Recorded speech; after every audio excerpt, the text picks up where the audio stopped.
प्यारे साथियों, आज हम कक्षा 10 के विज्ञान में विद्युत वाले अध्याय के सभी सूत्र व मात्रक एक साथ अध्ययन करेंगे। क्योंकि बहुत से जो न्यूमेरिकल है इन सूत्रों पर आधारित होते हैं, तो इन सूत्रों को अलग अलग पढ़ने के बजाय इन सूत्रों का एक साथ अध्ययन करेंगे, जिससे कि न्यूमेरिकल को हल करना बहुत ही आसान होगा। तो देखो, सबसे पहले हम देखें कि जो विद्युत धारा होता है, विद्युत धारा का सूत्र क्या होता है। तो विद्युत धारा को I से दर्शाते हैं। तो I बराबर, अब हम जानते हैं कि आवेश प्रवाह की दर को विद्युत धारा कहते हैं। तो विद्युत धारा का सूत्र हो जाएगा I बराबर Q बटा T। अब यहाँ Q को कहते हैं आवेश और T को क्या कहते हैं, समय। T को क्या कहते हैं, समय। अब देखो, अब यदि हम इसका मात्रक देखें तो देखो, सबसे पहले I बराबर, अर्थात आवेश का मात्रक क्या होता है, कूलाम, तो कूलाम लिख देते हैं। और समय का मात्रक क्या होता है, सेकंड, तो सेकंड लिख देते हैं। अब देखो, अब यदि कूलाम बटा सेकंड को देखें तो कूलाम बटा सेकंड को हम एम्पियर कहते हैं। तो विद्युत धारा का जो मात्रक होता है वो एम्पियर होता है। अब देखो, अब यदि हम वापस देखें कि यदि कोई चालक तार है, अब इस चालक तार, जैसे ये कोई चालक तार है, इस चालक तार की किसी बिंदु पर, जैसे ये बिंदु मान लो, इस बिंदु पर यदि t समय में यदि n इलेक्ट्रॉन प्रभावित होते हैं, तो यहाँ पे जो आवेश होता है वो होता है Q बराबर Ne। तो क्या आता है, Q बराबर Ne। देखो, या n होता है, n इलेक्ट्रॉनों की संख्या होता है। n क्या होता है, इलेक्ट्रॉन की संख्या। जबकि जो E होता है वो इलेक्ट्रॉन पर आवेश होता है, और इलेक्ट्रॉन पर आवेश हमेशा निश्चित होता है। इसका मान 1.6 गुणा 10 की घात -19 कूलाम होता है। तो हम Q का मान विद्युत धारा के सूत्र में रख देते हैं, तो हमें दूसरा सूत्र प्राप्त हो जाता है। तो पहला सूत्र हो गया Q बटा T। अब देखो, अब Q की जगह क्या रख दो, N और E तो रख दो। तो Q बराबर क्या आ जाएगा, Ne बटा T। तो यहाँ विद्युत धारा के में दो सूत्र प्राप्त हो जाते हैं। अब यदि हम आगे देखें तो देखो कि जो विभवांतर का सूत्र क्या होता है। तो देखो, सबसे पहले विभवांतर को हम V से दर्शाते हैं। तो देखो, तो V बराबर क्या होता है, W बटा Q। W होता है कार्य, Q होता है आवेश। Q क्या होता है, आवेश। अब देखो, अगर हम इसकी परिभाषा देखें कि एकांक धनावेश है, जैसे ये कोई विद्युत क्षेत्र है, ये क्या है, विद्युत क्षेत्र। अब यहाँ पे एकांक धनावेश है, यहाँ एक आवेश है और इस पर धनावेश है। तो इस एकांक धनावेश को यदि हम एक विद्युत क्षेत्र में एक बिंदु से दूसरे बिंदु तक लाने में जो कार्य किया जाता है उसे विद्युत विभवांतर कहते हैं। इसलिए विद्युत विभवांतर का सूत्र आ गया W बटा Q। तो कार्य, W कहते हैं कार्य, Q को कहते हैं आवेश। यदि हम कार्य का मात्रक देखें तो कार्य का मात्रक होता है जूल। अब देखो, अब यदि हम आवेश का मात्रक देखें तो आवेश का मात्रक होता है कूलाम। तो जूल बटा कूलाम को वोल्ट कहते हैं। इसलिए विभवांतर का जो मात्रक होता है वो वोल्ट होता है। अब देखो, अब यदि हम आगे सूत्र देखें तो सबसे पहले हम ओम का नियम देखते हैं। तो ओम का नियम, अब देखो, इसकी एक ट्रिक होती है कि ओम को नियम को हम वरी से याद रख सकते हैं। किससे, वरी से। वह यानी क्या होता है, V, और री का मतलब क्या होता है, RI। तो V बराबर RI को हम ओम का नियम कहते हैं। यदि हम इस सूत्र से R को कहते हैं प्रतिरोध, I को कहते हैं धारा। अब यदि हम प्रतिरोध का मान देखें तो हम R का मान निकालते हैं। तो R बराबर, यहाँ पे क्या है, विभवांतर है, और जो धारा गुणा में इधर जाके भाग में चली जाती है। तो यहाँ पे क्या जाएगा, प्रतिरोध, R का मान V बटा I। अब V होता है विभवांतर और I होता है धारा। यदि हम इनका मात्रक देखें तो विभवांतर का मात्रक तो क्या होता है, वोल्ट, और धारा का मात्रक होता है एम्पियर। तो देखो, तो विभवांतर को लिख दिए वोल्ट और धारा को लिख दिए एम्पियर।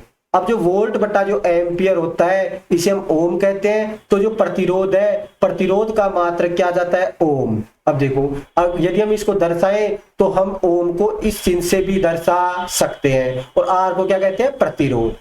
R को क्या कह दिए, प्रतिरोध। तो प्रतिरोध का मात्र क्या आ गया, ओम। अब देखो, अब यदि हम आगे देखें तो सबसे पहले यदि हम प्रतिरोधकता की निर्भरता देखें तो देखो कि जो प्रतिरोध है जिसे हम R से दर्शाते हैं, ये क्या होता है, लंबाई के तो क्या होता है समानुपाती, और अनुप्रस्थ काट के क्षेत्रफल के क्या होता है, व्यतकर्मानुपाती। और यहाँ पे हमें प्राप्त होता है R बराबर रो एल बटा ए। अब देखो, या एल होता है लंबाई, ए होता है अनुप्रस्थ काट का क्षेत्रफल जिसे मोटाई कहते हैं, और जो रो होता है, रो को कहते हैं विशिष्ट प्रतिरोध। क्या कहते हैं? एक तो विशिष्ट प्रतिरोध, विशिष्ट प्रतिरोध। यदि हम इसका दूसरा नाम देखें तो रो को वैद्युत प्रतिरोधकता भी कहते हैं। रो को क्या कहते हैं? वैद्युत प्रतिरोधकता, वैद्युत प्रतिरोधकता। और यदि हम इसका तीसरा नाम देखें कि जो रो है, रो को केवल प्रतिरोधकता भी कहते हैं। तो देखो, अब यदि हम रो का सूत्र देखें तो सबसे पहले अर्थात विशिष्ट प्रतिरोध का सूत्र देखें तो रो का मान निकालने के लिए सबसे पहले इनको क्या कर दो? तिरछा गुणा कर दो। तो क्या आ गया? रो एल बटा आर ए। अब देखो, अब हमें रो का मान निकालना है तो रो को तो एक तरफ रख लो और बची हुई राशि को दूसरी तरफ रख दो। तो आर ए, अब यहाँ एल क्या है? गुणा में, तो इधर किस में चला जाता है? भाग में चला जाता है। तो आर ए बटा एल हमें विशिष्ट प्रतिरोध का सूत्र प्राप्त होता है। अब यदि उनका मात्रक देखें तो आर को क्या कहते हैं? प्रतिरोध, और प्रतिरोध का मात्रक हमने देखा था ओम होता है। अब देखो, अब ए को कहते हैं अनुप्रस्थ काट का क्षेत्रफल। ये जब हम लंबाई को 2 बार गुणा करते हैं तो हमें अनुप्रस्थ काट का क्षेत्रफल प्राप्त होता है। तो जैसे देखो, लंबाई को कितनी बार गुणा कर दो? 2 बार। देखो, अब एक बार लंबाई का जो मात्रक होता है मीटर होता है, दूसरी बार लंबाई का मात्रक मीटर होता है। तो अनुप्रस्थ काट का क्षेत्रफल का मात्रक क्या हो जाएगा? Metre square. तो यहाँ लिख दो मीटर स्क्वायर। अब देखो, अब नीचे क्या है? लंबाई का मात्रक होता है मीटर है, तो यहाँ पे मीटर से मीटर कट जाता है। और जो विशिष्ट प्रतिरोध है, विशिष्ट प्रतिरोध का जो मात्रक होता है वो ओम गुणा मीटर प्राप्त होता है। अब देखो, अब यदि हम आगे देखें कि जो अब हम प्रतिरोधों का संयोजन देखें तो प्रतिरोधों का संयोजन होता है वो 2 प्रकार से होता है। जिसमें पहला होता है वो होता है श्रेणी क्रम संयोजन। तो पहला क्या हो गया? श्रेणी क्रम संयोजन। अब यदि हम दूसरा देखें तो दूसरा होता है समांतर क्रम संयोजन, जिसे हम पार्श्व क्रम संयोजन भी कहते हैं। तो क्या हो गया? समांतर क्रम संयोजन। अब हम श्रेणी क्रम संयोजन क्या सूत्रों को देखते हैं। तो देखो, श्रेणी क्रम संयोजन को देखते हैं तो पहला होता है श्रेणी क्रम संयोजन। अब देखो, अब जो श्रेणी क्रम संयोजन होता है, अब श्रेणी क्रम संयोजन में जो प्रतिरोध तार होते हैं, इन प्रतिरोध तारों में जो धारा होती है, ये धारा तो समान होती है। धारा तो क्या होती है? श्रेणी क्रम संयोजन में समान। और जो प्रतिरोध होता है, प्रतिरोध के सिरों पर जो विभवांतर उत्पन्न होता है, ये विभवांतर प्रत्येक प्रतिरोध के तार पर अलग अलग उत्पन्न होता है। अब यदि हम श्रेणी क्रम संयोजन में तुल्य प्रतिरोध का देखें तो श्रेणी क्रम संयोजन में जो तुल्य प्रतिरोध होता है वो सभी प्रतिरोधों के योग के बराबर होता है। अर्थात यदि 2 प्रतिरोध लेंगे तो R1 प्लस R2, यदि हम 3 प्रतिरोध लेंगे तो R1 plus R2 plus R3, यदि हम 4 प्रतिरोध लेंगे तो R1 plus R2 plus R3 plus R4। इस प्रकार श्रेणी क्रम संयोजन में तुल्य प्रतिरोध सभी प्रतिरोधों के योग के बराबर होता है। अब हम दूसरा देखें तो दूसरा होता है समांतर क्रम संयोजन, जिसे हम पार्श्व क्रम संयोजन भी कहते हैं। तो पार्श्व क्रम संयोजन में जो प्रतिरोध होते हैं, इन प्रतिरोधों में जो धारा प्रभावित होती है, ये जो धारा होती है, ये तो प्रत्येक प्रतिरोध में क्या होती है? प्रत्येक प्रतिरोध के तार में क्या होती है? अलग अलग होती है। और जो विभवांतर है वो सभी प्रतिरोधों में समान उत्पन्न होता है। तो विभवांतर क्या होता है? समान होता है। अब देखो, अब यदि हम समांतर क्रम संयोजन में जो तुल्य प्रतिरोध है, जिसे हम 1/R से दर्शाते हैं, इसका मान देखें तो यदि हम 2 तार ले तो क्या आएगा? 1/R1 plus 1/R2।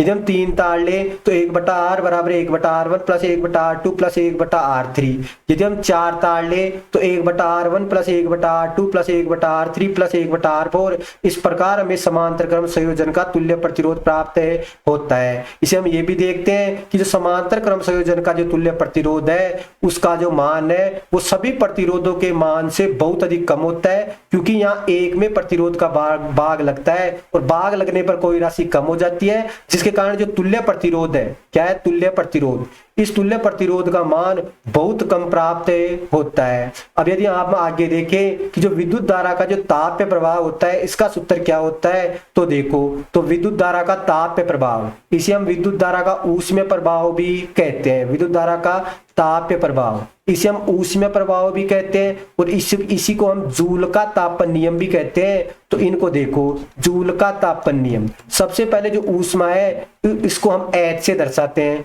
तो H बराबर क्या प्राप्त होता है, I² RT। अब देखो, अब यदि हम ओम के नियम से I और R का मान लिख देते हैं तो दो अलग अलग सूत्र और प्राप्त हो जाते हैं। तो देखो, सबसे पहले हम देखते हैं ओम का नियम क्या होता है, V बराबर IR। अब इस ओम के नियम से यदि हम I का मान रख दो तो इस सूत्र में I का मान रख देते हैं, तो I बराबर क्या आता है, ये V और ये R गुणा में है, तो इधर आगे किस में हो जाता है, भाग में हो जाता है। तो I बराबर क्या होता है, V बटा R। अब इस I का मान इसमें रख दो, तो H बराबर I की जगह क्या रख दो, V बटा R, और इसका क्या कर दो, स्क्वायर कर दो, और RT ऐसे कैसे रख दो। देखो, सबसे पहले V का स्क्वायर हो गया तो क्या आ गया, V स्क्वायर। यहाँ R यानी प्रतिरोध का क्या हो जाएगा, स्क्वायर हो जाएगा, और यहाँ पे क्या है, R और T को ऐसे कैसे रख दो। अभी एक R से ये एक R कट जाता है, तो जो विद्युत धारा का जो ऊष्मीय प्रभाव का दूसरा सूत्र में प्राप्त होता है, V² बटा RT। देखो, अभी हो गया दूसरा सूत्र। यदि हम तीसरा सूत्र देखें तो ये प्रतिरोध R है, इसका मान रख देते हैं। तो ओम के नियम से प्रतिरोध R का मान रखो, तो यहाँ पे R का मान क्या प्राप्त होता है, R बराबर V बटा I। तो इसमें रख दो, इस उत्तर में रखो, तो H बराबर I², तो ऐसे कैसे रख दो, और R की जगह क्या लिख दो, V बटा I, तो V बटा I, और आगे क्या है, T, तो T लिख दो। अब एक I से एक I कट जाता है, तो विद्युत धारा का जो ऊष्मीय प्रभाव है जिसे हम H से दर्शाते हैं, H का मान प्राप्त होता है VIT। क्या प्राप्त होता है, VIT। इस प्रकार हमें तीन सूत्र विद्युत धारा के ताप्य प्रभाव के प्राप्त होते हैं। पहला होता है H बराबर I² RT, दूसरा होता है H बराबर V² बटा RT, और तीसरा होता है H बराबर VIT। अब यदि हम देखें कि जो विद्युत शक्ति होती है, विद्युत शक्ति का सूत्र क्या होता है उसको देखो, तो सबसे पहले विद्युत शक्ति, विद्युत शक्ति। अब विद्युत शक्ति को अर्थात पावर को हम P से दर्शाते हैं। तो P होता है, वो होता है W बटा T। यहाँ W को कार्य कहते हैं और T को क्या कहते हैं, समय कहते हैं। तो कार्य बटा समय। अब यदि हम कार्य का मात्रक देखें तो कार्य का मात्रक होता है जूल, और समय का मात्रक क्या होता है, सेकंड।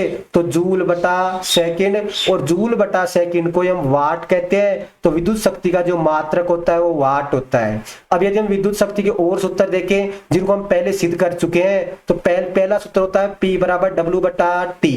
दूसरा सूत्र यदि हम W का मान रख दे तो क्या आता है, VI। तीसरा सूत्र होता है I²R, और चौथा होता है V² बटा R। ये विद्युत शक्ति के अलग अलग सूत्र होते हैं जिनको हमने पहले सिद्ध कर लिया था। तो अगर किसी को समस्या होती है तो आप वो वीडियो देख सकते हैं जिसमें हमने विद्युत शक्ति के सभी सूत्रों को अलग अलग क्या किया है, सिद्ध किया है। तो देखो, तो सुनो, हम विद्युत शक्ति के बाद में विद्युत ऊर्जा के सूत्र देखे, तो देखो कि विद्युत ऊर्जा, सबसे पहले विद्युत ऊर्जा के सूत्र देखो, तो विद्युत ऊर्जा बराबर जो विद्युत ऊर्जा में जो विद्युत शक्ति होती है, विद्युत शक्ति जिसे हम P से दर्शाते हैं, ये हमेशा जो विद्युत शक्ति होती है ये वाट में होती है। अब आगे देखो, गुणा जो समय होता है, तो विद्युत ऊर्जा में जो समय होता है वो हमेशा घंटे में होता है। किसमें होता है, घंटे में।